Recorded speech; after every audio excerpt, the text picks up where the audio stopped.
Are you preparing for the UGC Net Commerce exam? Do you need expert advice to crack this exam? If yes, then Everstudy Classes caters you with the preparation strategy along with the discussion of syllabus. So here I come with the video lecture for you where we shall be talking about how to prepare for the UGC Net Commerce. Now the question is there any recipe to crack UGC Net Commerce exam? Or what is all required to crack UGC Net Commerce? So here I am with an answer for you to this question. Yes, it is possible to crack UGC Net Commerce in a very first attempt. What is all required is just need these two. Number one is your hard work. There is no limit for hard work. There is no substitute for hard work, but mere working hard, you won't get the desired result. So, with your hard work, you need the right approach, right guidance, right direction, which Everstudy Classes provides you. Remember it, with proper guidance and with the proper hard work, you can easily crack your exam. Okay, now let us discuss what should be the right approach or what should be the right strategy to clear the exam. The first step is to understand the prerequisites for the examination. Before preparing for the examination, you should have a complete review of syllabus of the exam. It means you should have a thorough understanding of syllabus and examination pattern, which provides you a framework for your preparation. The next step is to determine the topics which are more important and which are less. It means you should prioritize the important areas through analysis of the previous year question papers of the exam so that you can plan your study accordingly. After thorough understanding of syllabus and prioritizing the important areas, the next and most important step is the lots of practice. And one of the best way to practice for such exam is taking mock test and solving as many questions as possible. Referring to many questions builds a winning exam temperament for you. So these are the important steps which you should inculcate while you are preparation. So as per our strategy, the first step is understanding the syllabus. So here we are with 12 units which shall be covered in your syllabus. The first unit is business environment, then financial and management accounting, then business economics, business statistics and data processing, business management, marketing management, financial management, human resource management, banking and financial institution, international business, accounting and finance, and the last is income tax law and tax planning. So there are some topics which you might have covered at your 12 standards or at your graduation level or post graduation level. So there is no need to worry. What you required is to brush up your basic concepts. You should need to develop the conceptual understanding and general understanding for all the topics. So from the next slide, we will be discussing the each and every topic's syllabus in a detailed manner. Okay, let us start with our first topic, that is business environment. This unit is quite interesting as it has a wide range of topics to be studied in detail. So based on our experience, we can expect 7 to 8 questions from this unit which covers your 14 to 16 marks. So for business environment, what we need to learn is number 1, the meaning and elements of business environment, that is the components of business environment like internal and external environment. And you know that the external environment is further categorized into micro and macro environment, and the macro environment includes the wide range of environments like economic environment, political environment, social and cultural environment, technological environment, legal, natural, financial, and global environment. So one must need a deep understanding of these types of business environment and also required to differentiate between them, because I have seen sometimes students have lots of confusion that what factor need to be included in which environment. Like I remember one question that tax jurisdiction is an example of which environment. Options were economic, legal, social, or political. The correct answer is the legal environment. But there are some students who mark it as economic and political environment. So you have to focus on these types of areas very well. Next topic is your economic environment, which covers the 5 main components like economic policies, economic planning, economic conditions, economic system, and the last is international economic environment. Next is legal environment of business in India. In this, we need to learn few laws which are again specifically not mentioned but make a part of business environment syllabus, like MRTP Act, Competition Act, FERA versus FEMA, Consumer Protection Act, Companies Act 2013, Industrials Development and Regulation Act, Income Tax Act 1961, and last Environment Protection Act. The last is your policy environment, which covers your liberalization, privatization, and globalization, which we called it as LPG or New Economic Policy 1991. Then, second generation reforms, industry policy and its implementation, industrial growth, and structural changes. There are many more topics which are not hereby mentioned in your syllabus, but you are required to cover under this only, like techniques of scanning business environment, SWOT analysis, pestle analysis, quest analysis, industry analysis, competition analysis, etc. So guys, you have to concentrate on these topics very well, and you need to develop the conceptual and comprehensive understanding for each and every topic very well. So this is all about our business environment syllabus. Next topic is financial and management accounting. For this topic, we divide our discussion for syllabus into four parts. First part is financial accounting, next is partnership accounting, third advanced company accounts, and next is your cost and management accounting.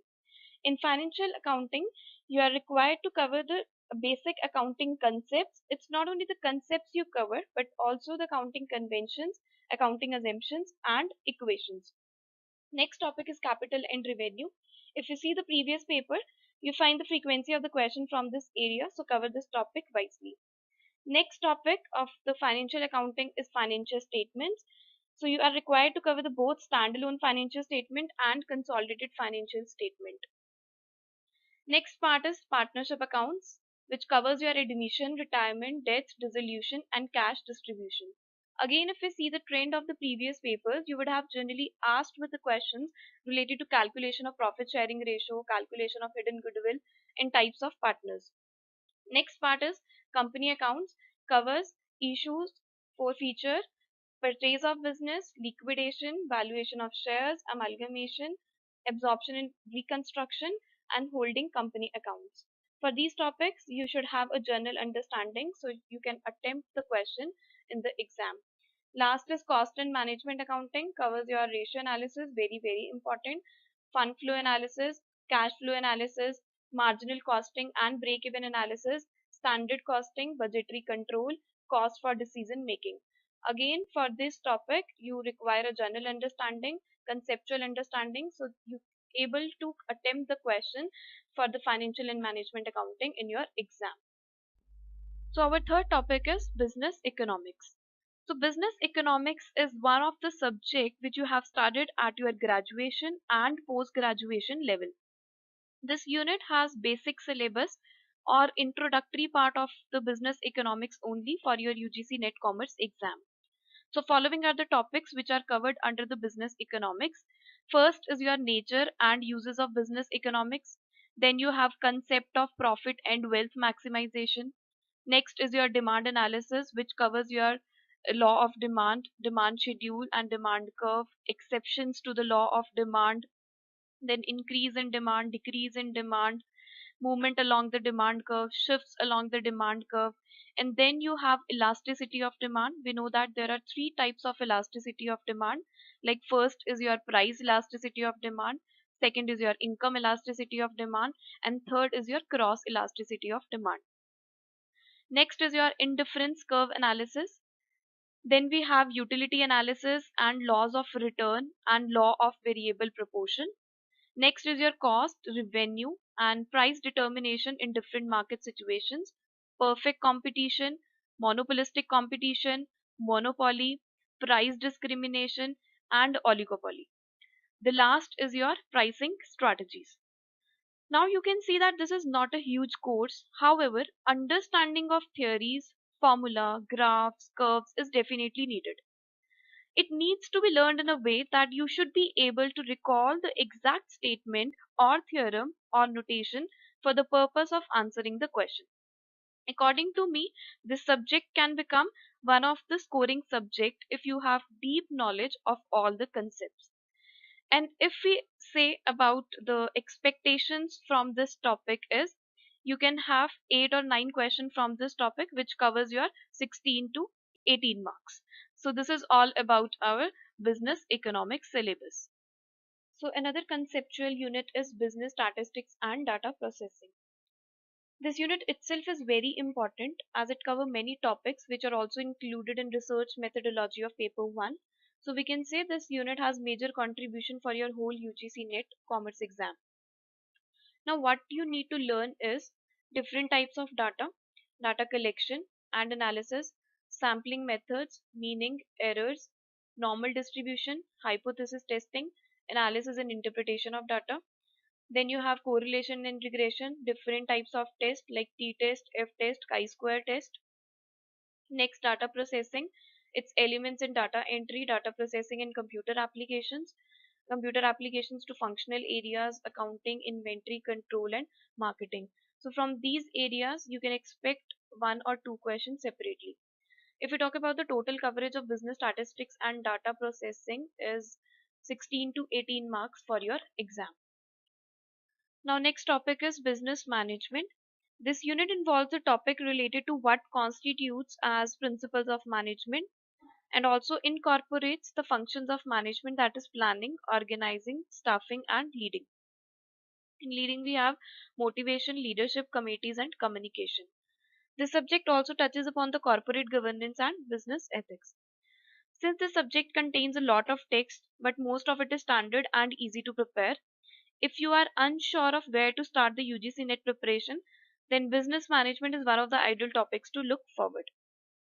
If we talk about the important areas, then we can expect more questions from the theories of leadership, theories of motivation, organizational structure, types of organizational structure. And we can expect 8 to 9 questions from this topic which covers your 16 to 18 marks. Now another important unit is marketing management which covers your 18 to 20 marks. Following are the topics which you are required to cover under this. Number 1, the evolution of marketing, concepts of marketing. Then you have marketing mix which covers your 4 P's like product, price, place and promotion. Then consumer behavior and the factors affecting the consumer behavior, market segmentation, market targeting and market positioning, marketing planning, organizing and controlling, marketing research, and some modern aspects of marketing like online marketing, internet marketing, social, ethical, and legal aspects of marketing. It includes all the topics which were there in paper 3 till November 2017, but you are required to cover these topics here only now. Okay, now the next unit is financial management.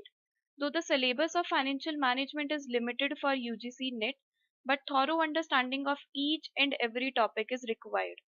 All the topics are very easy and moreover important because it covers your 16 to 18 marks of your exam, which includes your capital structure, financial and operating leverage, cost of capital, capital budgeting, working capital management, and last is dividend policy. Each and every topic has its own importance, so one must have a perfect command over this subject. Now it is human resource management. If we look at the syllabus for the human resource management, it is quite extensive and moreover dynamic from the examination point of view. So one need to cover each and every topic in detail, need to develop the conceptual and comprehensive understanding, and also need to understand how one concept is different from the another. Like there is a difference between job analysis, job description, and job specification. How recruitment is different from selection, training and development, performance appraisal, and performance evaluation. So these are some important areas where you need to focus. Next part is your industrial relations in India, health, safety, welfare and social security, and workers' participation in management. So this is one of the important part of your human resource management because you can expect 3 to 4 questions from this part specifically. But if we talk about the overall coverage of human resource management, you can expect 16 to 18 marks from this area. Move on to the next unit, that is your banking and financial institution. So what will you be studying in this unit is number one, the importance of banking to the business. Next is your types of banks, that is commercial banks, development banks, indigenous banks, cooperative banks, and scheduled banks, non-scheduled banks, and you require to understand their functions also. Next is your RBI, that is Reserve Bank of India. You must know each and every aspect of the RBI, that is functions of RBI, establishment, its management, subsidiaries, monetary policies, and the techniques of monetary policies, which covers your CRR, that is cash reserve ratio, SLR, statutory liquidity ratio, open market operations, bank rate, etc., and other statutory requirements. Now, next topic is your NABARD and rural banking. NABARD stands for National Bank for Agricultural and Rural Development. You need to understand about their functions and roles thoroughly. Move on to the next topic is your banking sector reforms in India. That is where you have to study different stages of the development of Indian banking system. Next is your NPA issues and capital adequacy norms. These are the important topics because these are very much in news nowadays. Next is your e-banking, that is modern aspects of banking and their importance.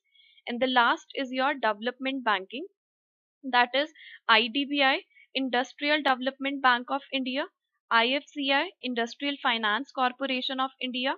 Next is your SFCs, that is State Finance Corporations, UTI, Unit Trust of India, Small Industries Development Bank of India, that is SIDBI. So you can say that most of it is theoretical in nature, and reading the details about the topics should be good enough. It is expected that this forms a part of your general knowledge, hence, whomsoever is accustomed to learning about the economic activities in the country must be aware about the financial institutions, their growth rates, NPA issues, monetary policy, and its effects on the banks. So it is all about our banking and financial institution. And if we say about the expectations, you can have 6 to 7 questions from this unit, which covers your 12 to 14 marks. Now, another very important and interesting topic is international business, which has a coverage of 16 to 18 marks. The subject looks for how industrialization and globalization has changed the way of business as they run globally.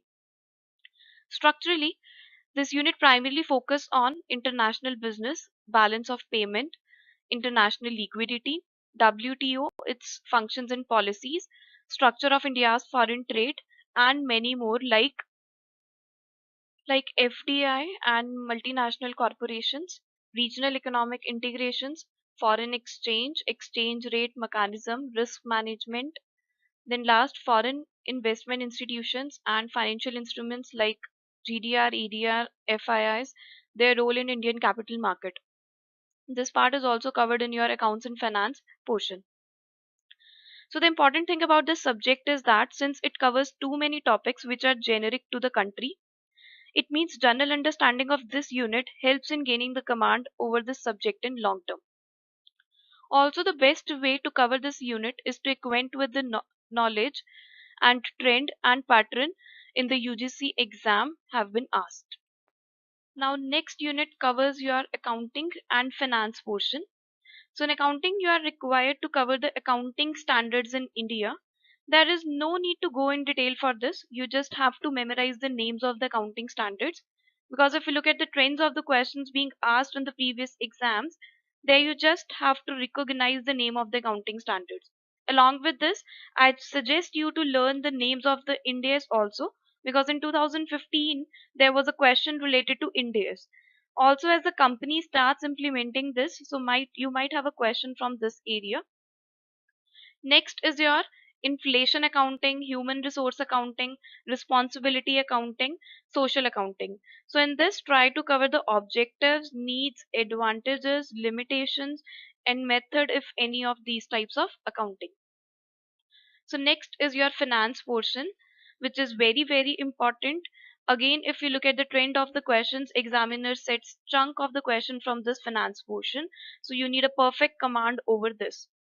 In this, you have to cover the money and the capital market, then working of the stock exchange, difference between primary market and secondary market, then stock exchange, and you cover the national stock exchange, OTCI, NASDAQ. Then you have derivatives, different types of derivatives like forwards, futures, options, swaps. Next is your regulatory authorities, SEBI, that is Security and Exchange Board of India. Its roles and functions are very important. Then rating agencies like CRISIL, ICRA, CARE. And next is your different types of financial instruments like GDR and ADR. Next is your venture capital funds. Its meaning, stages are very important. Then mergers and acquisitions, types of mergers, legal procedures for the mergers. Next is your mutual funds, types of mutual funds, lease of financing. Again, types of lease financing, that is your financial lease, operating leasing. Next, factoring, measurement of risk and returns, securities and portfolio. And the last is your computer application and accounting finance. Guys, again, I am saying this unit is very, very important because you can expect maximum 9 to 10 questions from this accounting and finance portion. So it's need your comprehensive and conceptual understanding. So this is all about our accounting and finance portion. The last unit is your income tax law and tax planning. I don't know why students are afraid of this subject. In fact, this unit is very easy and you must cover while your preparation because somehow it makes a whole for your UGC Net Commerce. And if you talk about the questions we expect from this topic is around 7 to 8, which covers your 14 to 16 marks. The simple way to prepare for this unit is to make an analysis from previous paper. Then you come to know the range of the questions or the level of the question asked in the exam. Why this topic is easy and moreover important? Because you no need to cover each and every topic in a very detailed manner. What you required is just memorize the provisions. So the first topic is basic concepts, which covers your previous year, assessment year, casual income, scope of total income. Next is your residential status. As we know that there are three types of residents. First is your ordinarily resident, then non-ordinarily resident, and last is non-resident. From this, you need to learn the conditions to be satisfied for the residential status. Next is your exempted income. That is the incomes which are not taxable under the Income Tax Act 1961. Next is computation of taxable income under the various heads. The various heads are income from salary, income from house property, profit and gain from business and profession, capital gain and other sources. The first two heads are very important from the point of view of your examination. You need to learn the provisions like for perquisites, allowances, and the retirement benefits under the head salary. And from the head house property, you are required to cover like GAV, standard rent, expected rent, standard deductions, or the treatment of interest on loan. Next is your deductions of tax, which covers your section 80C to 80U. You just need to memorize the amounts of deductions. Filing of returns, in which you are required to cover the due date of filing the return, due date of payment of advance tax, and what are the different forms to file the returns in case of different types of incomes. Then different types of assessments, defaults, and penalties. Next is your tax planning and tax evasion and tax avoidance. You need to cover the differentiation between these three. And the last is tax consideration in specific business decisions. These are not much important as others we talked about. So you are required to understand the conceptual understanding. You need to just memorize the provisions for the income tax law and tax planning. As now we have general understanding of our syllabus, now next step is prioritizing the important areas, or weightage shall be given that what to be done at first and what to be at last. Also during our discussion for the syllabus, we would have been talked about the coverage of marks for every unit. So in that basis, plus considering the easiness and difficulty level of each and every topic, I have prepared the general framework for your preparation. This is not static. Student can change their priorities as per their understanding level and SWOT analysis. Though the exam is unpredictable and we cannot say which topic is more important and which is less, but still based on our experience of last 2 to 3 years, we shall see which topics are important and what type of questions asked in the exams and what are the key points in this strategy you should be incorporating to for this exam. Now the last step is lots of practice. It means do as many questions as possible.